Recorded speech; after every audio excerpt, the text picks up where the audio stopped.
어렸을 때 성룡이 출연하는 취권 같은 그런 홍콩 무술영화를 아주 좋아했습니다. 근데 내용은 아주 간단합니다. 그 영화 초반에 주로 이제 부모님이 돌아가십니다. 이제 억울하게 살해를 당하시는 거죠. 그리고 나머지 부분은 그 억울하게 돌아가신 부모님 또는 사부님 원수를 그 이제 복수하는 그런 이야기입니다.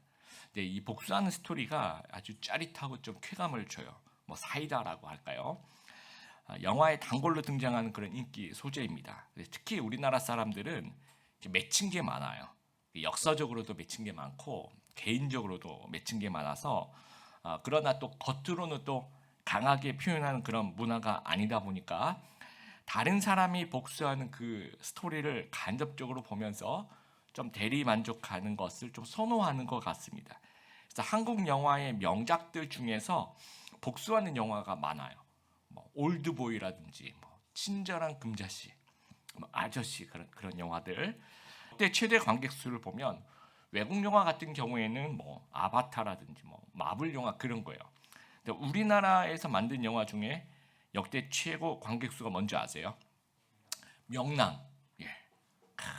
판옥선에서 그 일본군을 향해서 화포가 막 쏟아져 나오고 그렇죠. 그리고 이제 그 마지막에 이렇게 탁 충파라 그러죠. 이렇게 백기 이렇게 딱 붙이는 그 장면 보면서 이렇게 뭔가 시원한 그런 것들을 우리나라 사람들은 이렇게 느낀다라는 거죠. 지난 주일 이제 우리가 공동체에서 죄를 지은 형제들을 회개하고 반성하게 하면서 그 형제를 얻는 세 번의 과정에 대해서 우리가 말씀을 좀 나눴습니다. 그런데 21절에 이제 그 얘기를 듣던 베드로가 예수님께 질문을 하는 척하면서 자랑을 합니다. 그때 베드로가 나와 이르되 주여 형제가 내게 죄를 범하며 몇 번이나 용서하여 주리까 7번까지 하오리까 라고 물어봅니다.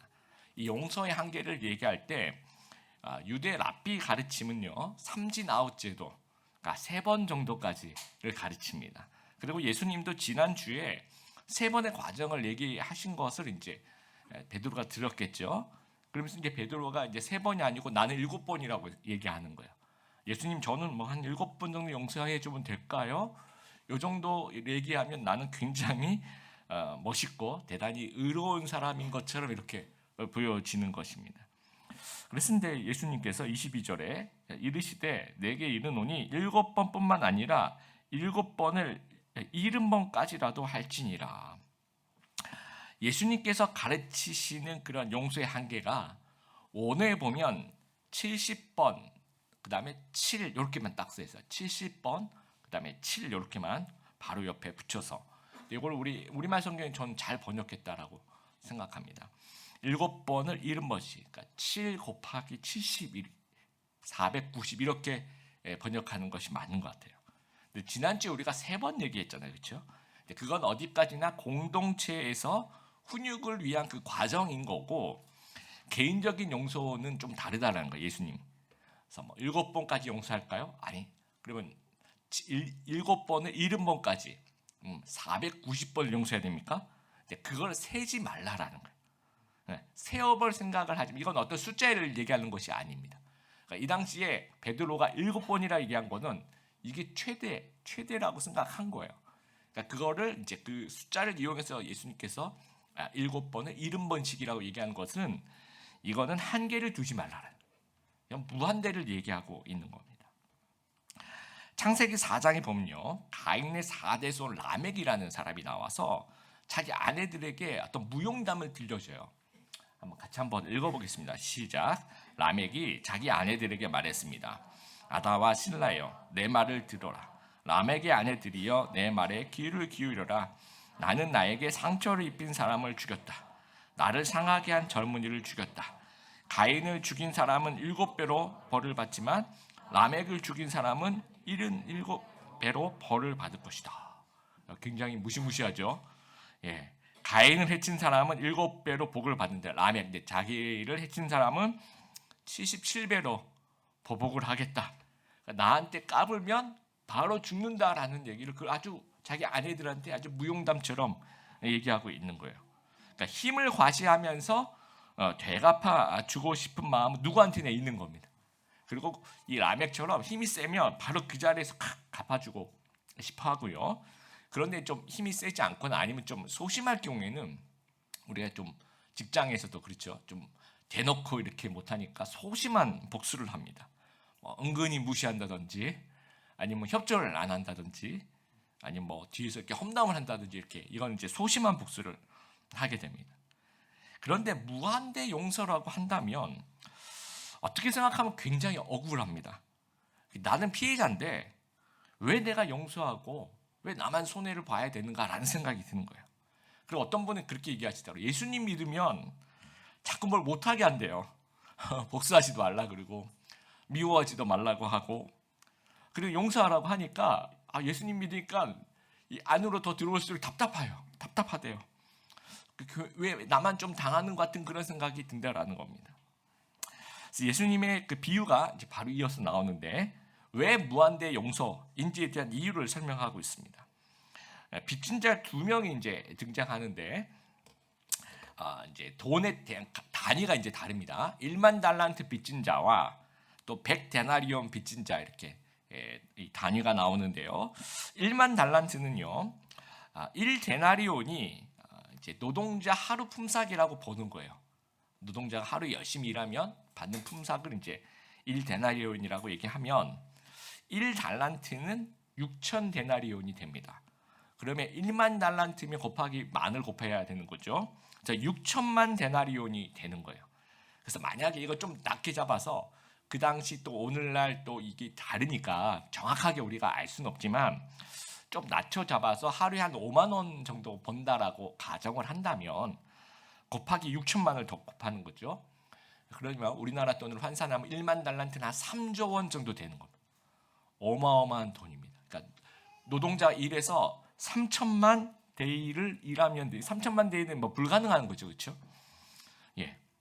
그래서 이런 큰 돈이 어디 나오는가라고 했을 때 23절에 이제 종들과 결산하려고 하던 어떤 임금이 나오죠, 그렇죠? 그래서 아마 이 임금과 종이 등장하는 걸 보니까 이 돈은 이 종이 왕의 세관원이거나 아니면 아마 격리 직원 정도 됐을 것이라고 보는 거예요. 그래서 왕의 재산 또는 국고를 이제 횡령한 거죠. 개인적으로 좀 쓰다가 다 탕진하고 걸린 거죠. 그러니까 이 3조 원은 과정법을 얘기하는 거예요. 이 비유니까 불가능한 겁니다. 그래서 막 엎드려 빕니다. 그랬더니 왕이 아주 불쌍히 여기면서 탕감해줘요. 용서를 해줍니다. 그리고 100데나리온 빚진 자가 나오는데 아까 이거 똑같이 하루는 5만 원 정도로 계산해 본다면 500만 원 정도 빚진 거 정도 될까요? 똑같이 엎드립니다. 그러니까 1만 달란트 빚진 자가 어떤 사람한테 100데나리온을 빌려준 것 같아요. 그래서 이제 탕감받고 나오는 길에 그 100데나리온 빚진 자를 만나서 이제 이렇게 갚으라고 하니까 이제 똑같이 빌어요. 똑같이 비는데 감옥에 가두는 겁니다. 그랬더니 이제 32절, 33절, 34절 제가 읽어볼게요. 이에 주인이 그를 불러다가 말하되 악한 종아 내가 빌기에 내가 내 빚을 전부 탕감해 주었거늘 내가 너를 불쌍히 여긴과 같이 너도 내 동료를 불쌍히 여김이 마땅하지 아니하냐 하고 주인이 노하여 그 빚을 다 갚도록 그를 옥졸들에게 넘기니라. 왕이 화가 났어요. 그 이유는 3조 원 용서받은 자가 500만 원을 용서하지 못하더라는 거죠. 그래서 그런 얘기예요. 너는 3조 원 용서를 받았는데 똑같이 3조 원도 아니고 500만 원도 용서하지 못하니 그 얘기를 하고 있는 겁니다. 그러니까 불쌍히 여김을 받았으면 이제 타인을 불쌍히 여기라는 거예요. 자비를 경험했으면 이제는 내가 자비를 베풀어야 한다라는 겁니다. 예수님은 용서의 개념을 율법이나 규칙의 개념으로 이해하지 않으십니다. 여기 우리가 좀 주목해 볼 필요가 있어요. 얘들아 이건 십계명에 나오는 거야. 얘들아 이건 굉장히 중요한 율법이야. 이렇게 얘기하지 않으세요. 어떻게 얘기하냐면 은혜의 개념으로 얘기하는 겁니다. 그러니까 용서는 은혜의 반응이라는 거예요. 그러니까 은혜 받은 사람은 용서한다라는 거예요. 2012년 12월 캐나다 서부의 매니토바 주라는 곳에 위니펙이라는 시가 있어요. 그 시 안에 커피숍이 있는데 이름이 이제 팀 호튼스라는 커피숍이 있는데 여기가 아마 DT 우리나라 DT점이라고 들어보죠. 드라이브 스루. 그래서 이제 차들이 드라이브 스루 이렇게 해 가면서 이제 테이크아웃 가는 계산하고 그렇게 가는데 손님 한 명이 자기 것을 이제 내면서 동시에 자기 뒤에 차 얼마냐고 물어봤어요. 얼마라고 하니까 제가 계산할게요 하면서 자기 뒤에 있는 차를 계산을 해준 거예요. 그랬더니 그 뒤에 이제 얼마예요? 차가 와서 물어볼 거 아니에요? 그러면 앞에 차가 계산했습니다라고 얘기해요. 그러니까 이 기분이 좋아진 운전자가 그러면 저도 제 뒷차 계산할게요. 그렇게 된 거예요. 그래서 그 뒤에 차들도 그렇게 릴레이가 된 겁니다. 그래서 이 이제 바그버케 효과라고 하죠. 이 릴레이 된 차가 여러분 한번 맞춰 보세요. 몇 명이 동참했을까? 그렇게 릴레이 되어서 226명이 그 동참을 한 어마어마한 일이 일어났어요. 이게 왜 이런 일이 일어납니까? 누군가가 대신 내가 내야 될 걸 내준 거예요. 은혜를 입었어요. 고맙고 기분이 아주 좋거든요. 그러니까 나도 베풀고 싶은 거예요. 그래서 뒤를 또 베푸니까 그 사람도 아주 너무 좋고 기분이 좋다는 거죠. 그래서 흘러가는 겁니다.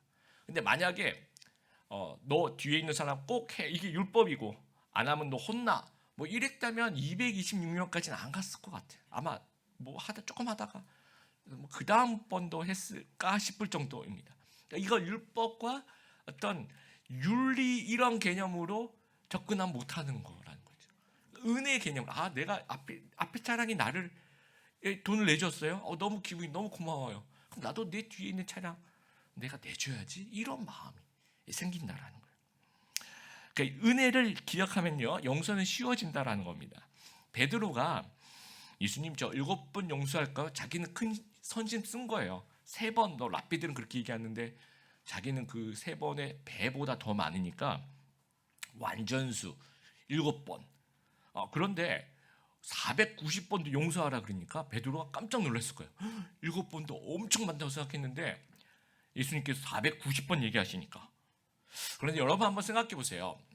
하나님이 나를 하루에 몇 번 용서해 주실까요? 한번 생각해 보세요, 여러분. 하루에 내가 죄 지은 하나님 죄송해요.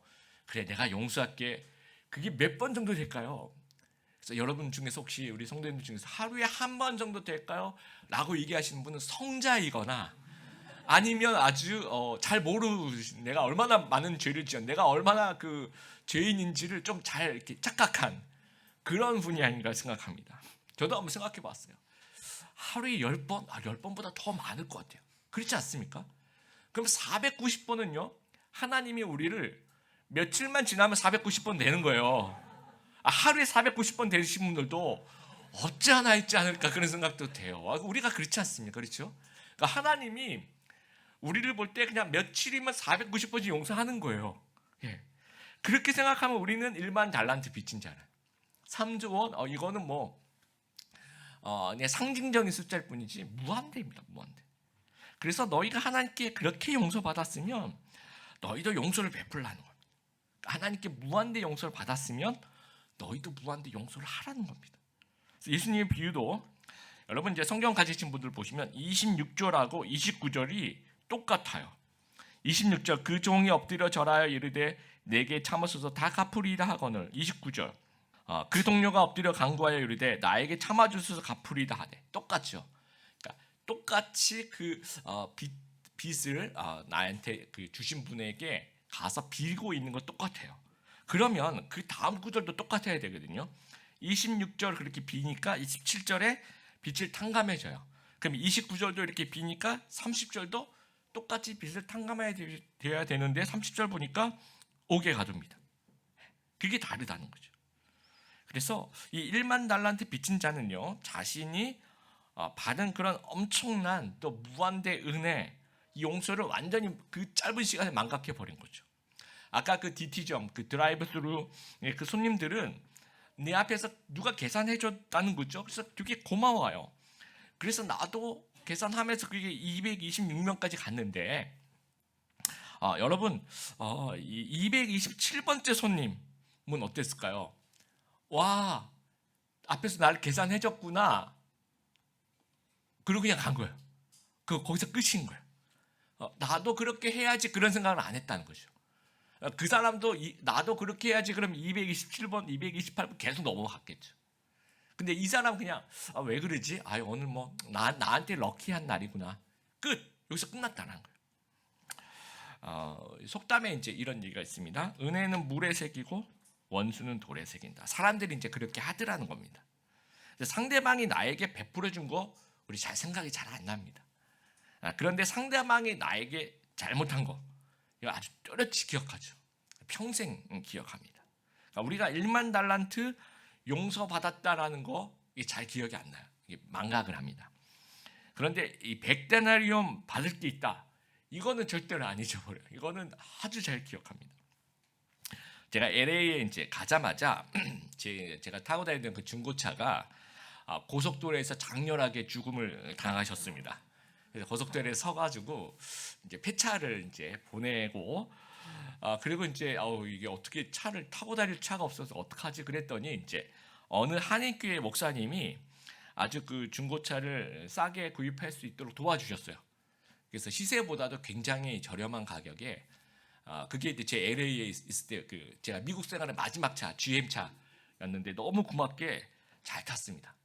그리고 이제 LA를 떠나면서 보통 이제 미국 사람들이 자기 중고차 팔 때는 그때는 뭐 당근마켓 이런 게 없었으니까 차 뒤에다가 이렇게 마트 같은 데 보면 이렇게 for sale 그래가지고 여기 빈 공간 이렇게 해가지고 팔아요. 이런 것들을 사가지고 여기다가 마커로 뭐 자기가 팔고 싶은 가격을 이렇게 써놓는 겁니다. 그래서 차 뒤에다가 이렇게 놓고 다니면 뭐 마트 같은 데 이렇게 세워놓거나 이제 그러면 지나간 사람이 여기다가 보고 밑에 이제 전화번호 보고 연락을 줘요. 저 필요한데 하면서 그러면서 이제 거래가 되는데 저도 이제 써놨어요 가격을. 그리고 그 뒤에다 이렇게 놔두고 그걸 좀 깜빡 잊고 그 저한테 처음에 이 중고차를 싸게 구입해 주신 도움을 주셨던 그 목사님께 이제 LA를 떠나면서 이제 한국으로 오면서 인사를 드려야 되니까 그 차를 몰고 이제 그 교회까지 가서 파킹을 하고 인사를 이렇게 잘 드리고 이제 가려고 하는데 이제 여기 목사님이 이제 그 배웅을 나오신 거예요. 그러면서 제 차 뒤에 이렇게 금액이 써 있을 거 아니에요. 그러니까 제가 이게 너무 오래돼서 얼마였는지 기억이 안 났는데 그 금액을 보더니 저한테 그런 얘기하시죠. 내가 처음부터 너 이렇게 차 그거 줄 때 그 가격보다 이렇게 비싸게 해놨냐는 거죠. 그 얘기를 듣는데 되게 감사한 지적이었어요. 왜냐하면 제가 아차했어요. 제가 그 2년 동안 그 차를 탔는데 그 2년 전에 제가 예를 들어서 한 2,000불에 제가 이제 그거를 인수받았으면 제가 한 2,500불 뭐 이렇게 써놨던 것 같아요. 너는 그래서 그 생각을 완전 깜빡 잊고 완전히 망각했다는 거죠. 그래서 그 얘기를 들으니까 이제 기억이 났어요. 맞아. 내가 1만 달란트 빚진 자구나. 내가 굉장히 싸게 이 차를 샀는데 내가 이러면 안 되겠구나. 그렇게. 그래서 그 얘기를 듣고 다시 이제 그거를 바꿔서 제가 처음에 구입했던 것보다 훨씬 더 저렴하게 그렇게 처분했었던 기억이 납니다. 여러분 아까 드라이브 스루의 226명 어떻게 가능했습니까? 이 226명 다 착해서 그럴까요? 그럴 수도 있는데요. 근데 은혜 받고 베푸는 텀이 아주 짧았기 때문이지 않았을까 그 생각도 들어요. 바로 그 앞에서 내가 계산하는 그 시점에서 일어난 일이니까 불과 한 그렇죠. 그 얘기 듣고 저도 그러면 할게요. 한 10초, 15초 만에 일어날 수도 있는 이야기라는 거죠. 그러니까 아주 그 짧은 텀이기 때문에 은혜를 또렷이 기억하기 때문에 가능하다라는 겁니다. 그래서 여러분 원수는 이제 그러니까 은혜를 물에 새기는 것이 아니라 원수를 물에 새기고 그렇죠.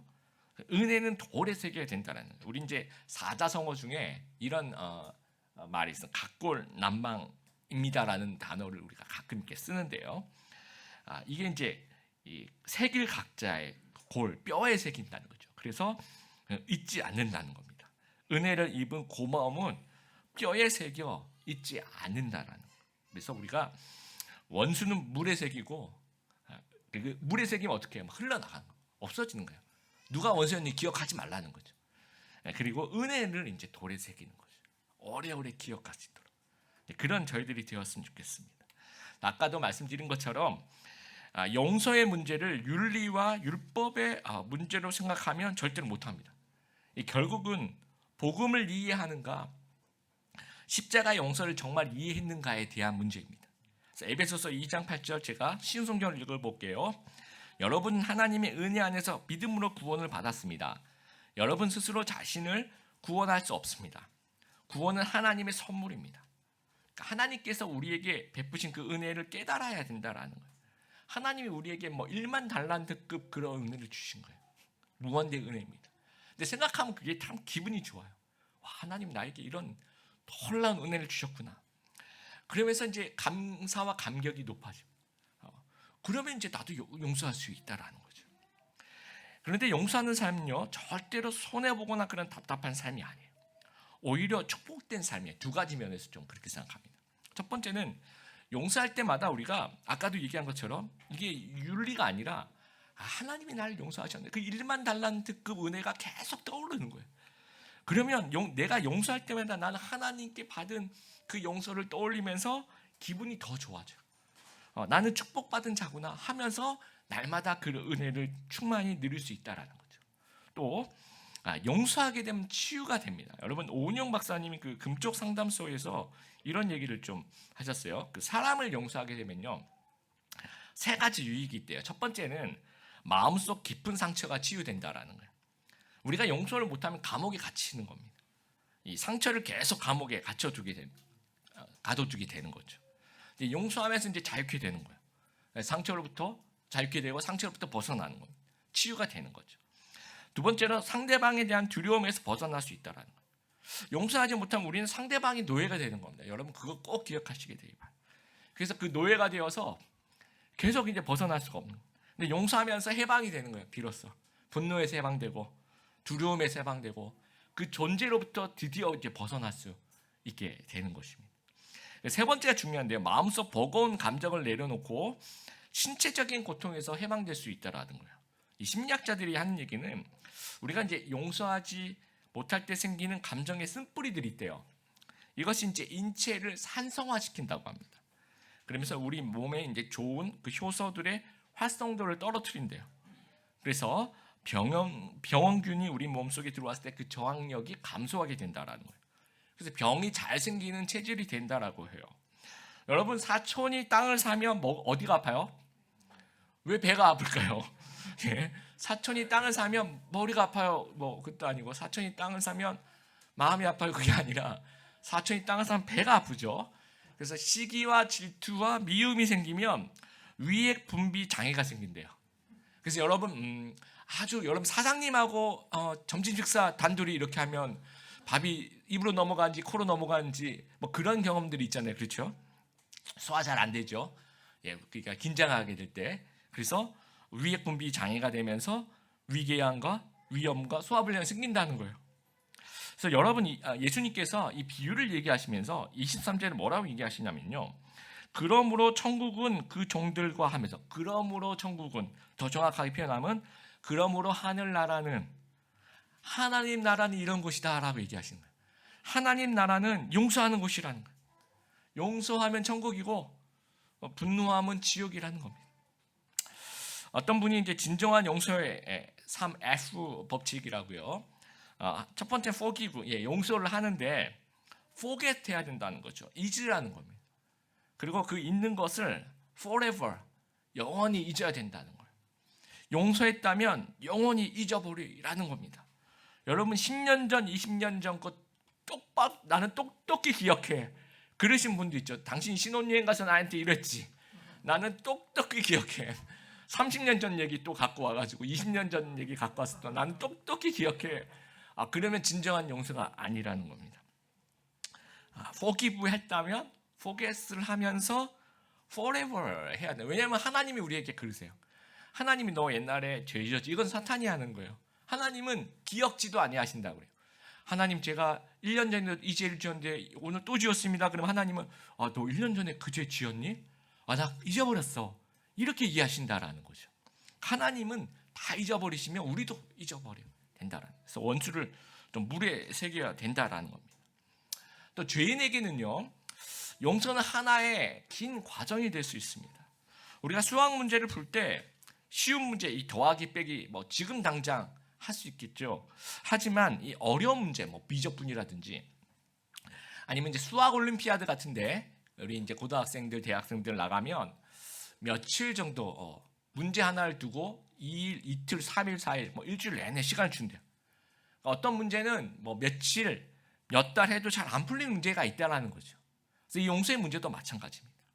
그래서 우리가 좀 쉬운 문제부터 좀 시작하고 어려운 문제는 좀 몇 달 걸리고 몇 년 걸리고 몇십 년 걸릴 수 있다는 거예요. 그래서 우리가 타인에게 용서를 강요해서는 안 되는 것 같아요. 야, 너 저 사람 용서해. 이렇게 쉽게 얘기하면 안 되는 거죠. 왜냐하면 개인마다 난이도가 다 다른 문제를 품고 있는 것입니다. 그러니까 그 사람이 풀어나가는 거예요.